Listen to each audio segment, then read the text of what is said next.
Episode 6 Draupadi comment. Lakshagriha की आग, वनवास की पीड़ा और द्रौपदी स्वयंवर के बाद पांडवों के जीवन में एक नया अध्याय आरंभ हुआ। पांचों भाई अब न केवल पहचान में आ चुके थे बल्कि एक मजबूत राजवंश के अधिकारी भी बन गए थे।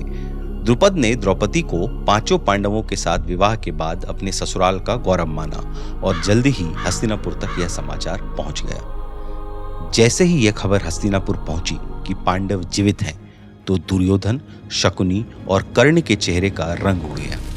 उन्हें लगा था कि पांडव लाक्षागृह में भस्म हो चुके हैं।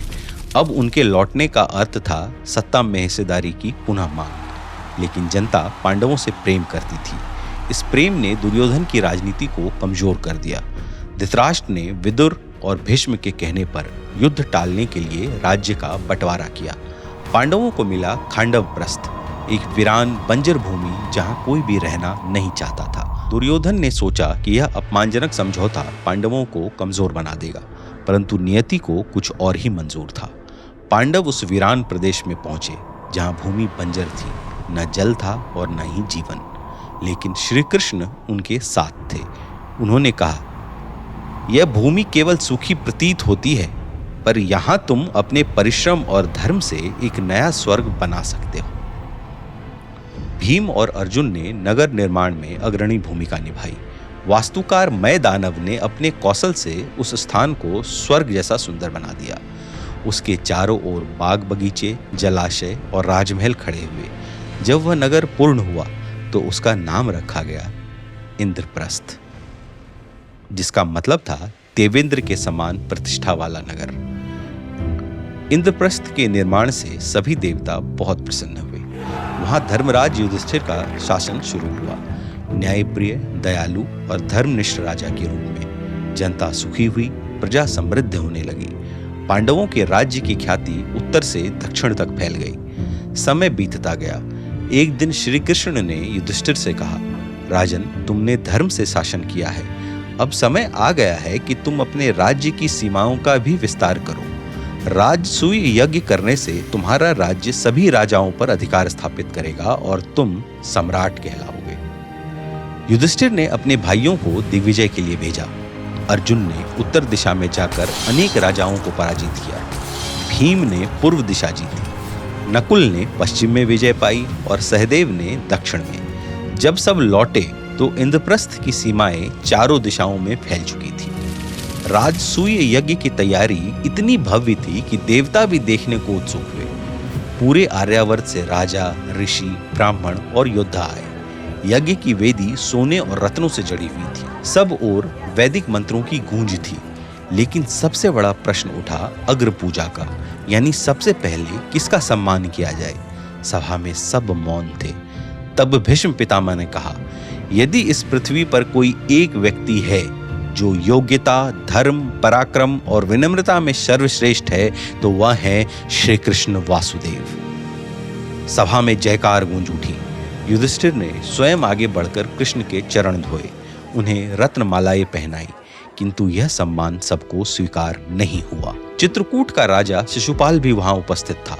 वह कृष्ण का चचेरा भाई था, पर बचपन से ही उनसे काफी ईर्ष्या रखता था। उसने व्यंग्य से कहा, यह कैसी सभा है जहां एक ग्वाले को देवता बनाकर पूजा हो रही है? क्या कोई राजा नहीं बचा? उसके शब्दों से सभा में शोर मच गया। द्रौपदी ने आंखें झुका ली। युधिष्ठिर मौन हो गए, पर कृष्ण शांत रहे। उन्होंने कहा, शिशुपाल, तुम जन्म से ही दुर्भावना से ग्रस्त हो। तुम्हारी माता ने मुझसे वचन लिया था कि मैं तुम्हारे 100 अपराध क्षमा करूंगा, किंतु अब सीमा पार हो रही है। शिशुपाल ने व्यंग्य जारी रखा, कृष्ण, तुम अपने मामा कंस को मारकर गद्दी छीन सकते हो? तुम चोरों की तरह युद्ध से भाग गए। क्या ऐसा व्यक्ति पूजनीय होगा? कृष्ण की आंखों में अब तेज था। उन्होंने कहा, यह तेरा 100वां अपराध था। और एक क्षण में सुदर्शन चक्र उनके हाथ में प्रकट हुआ। चक्र ने आकाश में घूमते हुए शिशुपाल का मस्तक अलग कर दिया। सभा में सन्नाटा छा गया।